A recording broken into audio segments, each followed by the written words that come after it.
Commander Jolani की air force खल्लास हो गई।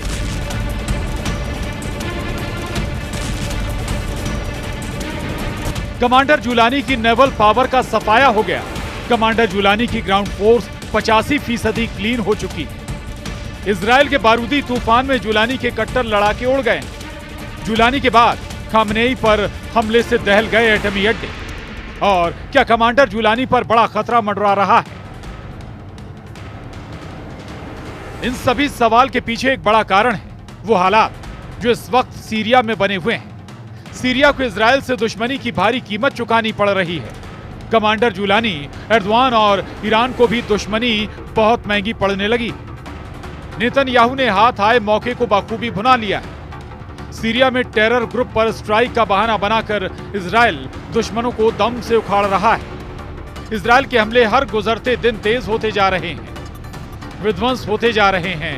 नेतन्याहू आर्मी ने बशर अल असद की बनाई सीरिया फोर्स की टोटल तबाही का सैन्य अभियान चला रखा है। 9 दिसंबर से शुरू हुए सीरियल हवाई हमले में इजराइल ने सीरिया के सभी टेरर ग्रुप को तो जमकर पीटा ही है, साथ ही दुश्मन देश के सैन्य बलों को बर्बाद कर दिया है। कमांडर जुलानी के असद सरकार के तख्ता पलट के बाद से इजराइल के हमलों में सीरिया का 85% एयर डिफेंस तबाह हो चुका है।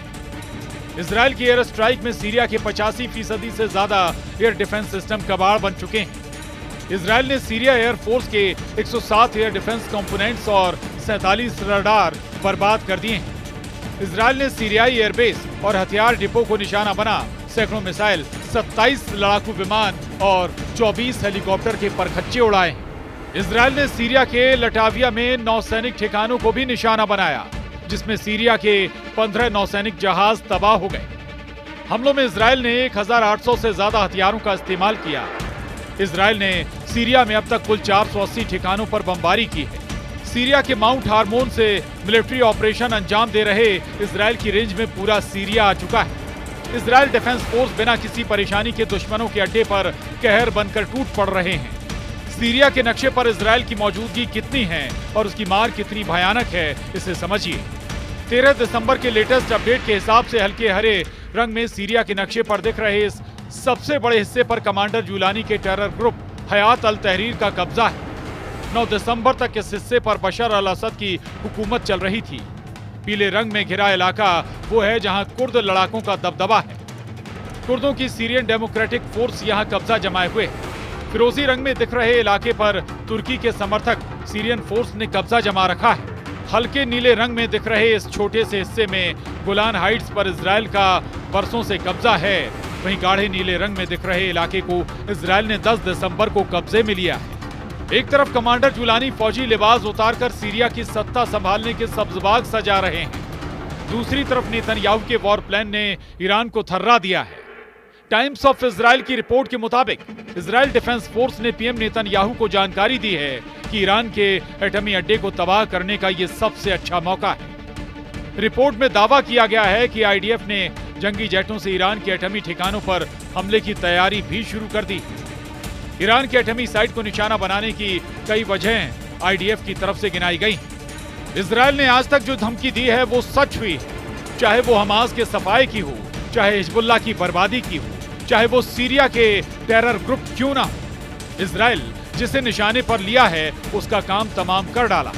ईरान तो इजराइल का दुश्मन नंबर 1 है। तमाम फसाद की जड़ को नेतन्याहू उखाड़ फेंकने के लिए तैयार है।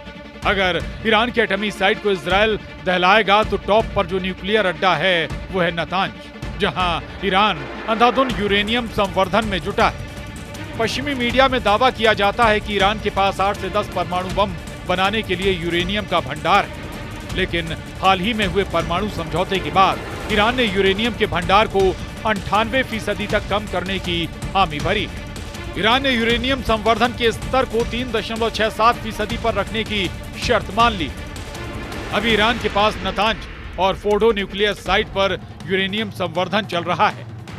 एटम बम के लिए दूसरे सबसे अहम चीज हैं सेंट्रीफ्यूज। ईरान के पास 20,000 सेंट्रीफ्यूज होने का अनुमान है। नई डील के बाद ईरान को फोर्डो प्लांट पर किसी तरह के यूरेनियम संवर्धन से रोक दिया गया है, लेकिन खामेनेई के नतांज न्यूक्लियर साइट पर एटमी प्रोग्राम धड़ल्ले से चल रहा है। जिसे तबाह करने के बाद ही इजराइल शांति से बैठ सकेगा। हालांकि ईरान के न्यूक्लियर साइट पर हमले के बाद एटमी युद्ध का खतरा सभी हदें पार कर सकता है। पश्चिमी देशों ने भी इजराइल के इस प्लान का पहले ही विरोध कर रखा है। अमेरिका ने भी ईरान के परमाणु ठिकाने पर हमले से इजराइल को बचने की नसीहत दी है, मगर यह भी साफ है कि इजराइल कभी अपने दुश्मन को बख्शता नहीं। ईरान समर्थक फाइटर ग्रुप की बर्बादी इसका प्रमाण है। अब जहां इजराइल के वॉर से कमांडर जुलानी के साथ ईरान भी बैकफुट पर है, तो 4 दिन बाद ही कमांडर जुलानी की कुर्सी हिलने लगी। कमांडर जुलानी ने असद से तो सत्ता छीन ली, लेकिन जुलानी अब एक नई जंग में पड़ गया है।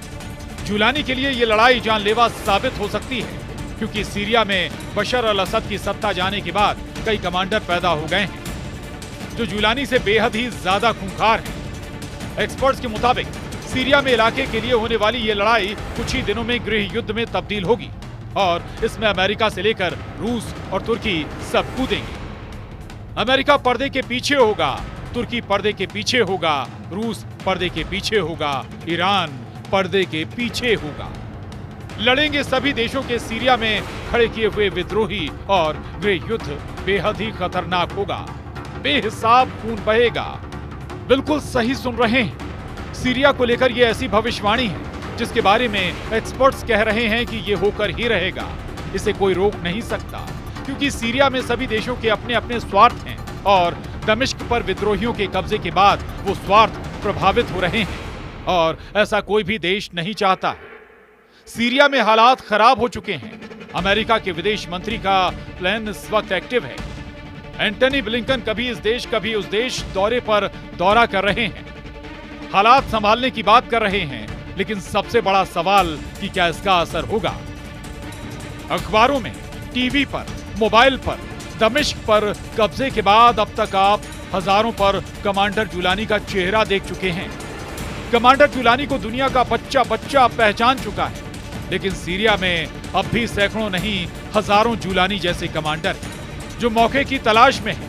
कुछ ने तो सीधी ललकार भी भर दी है।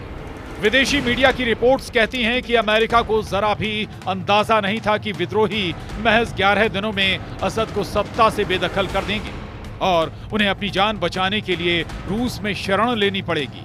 अमेरिकी अधिकारी असद के साथ एक समझौते पर बातचीत कर रहे थे। असद के सामने अमेरिका ने जो डील रखी थी उसके मुताबिक सीरिया को हिजबुल्लाह और ईरान के साथ संबंधों को तोड़ना था और बदले में अमेरिका सीरिया के विद्रोह को रौंद देता, जिससे असद की सत्ता सीरिया पर बनी रहती। लेकिन ऐसा हो पाता इससे पहले ही जुलानी ने दमिश्क फतह कर लिया। इस वक्त सीरिया को लेकर अमेरिका और तुर्की आमने सामने हैं। और बड़ी बात यह है कि अमेरिका और तुर्की दोनों ही नेटो गठबंधन के सदस्य देश हैं। ऐसे हालात में अब देखना होगा कि अमेरिका किस हद तक सीरिया में डैमेज कंट्रोल कर पाता है।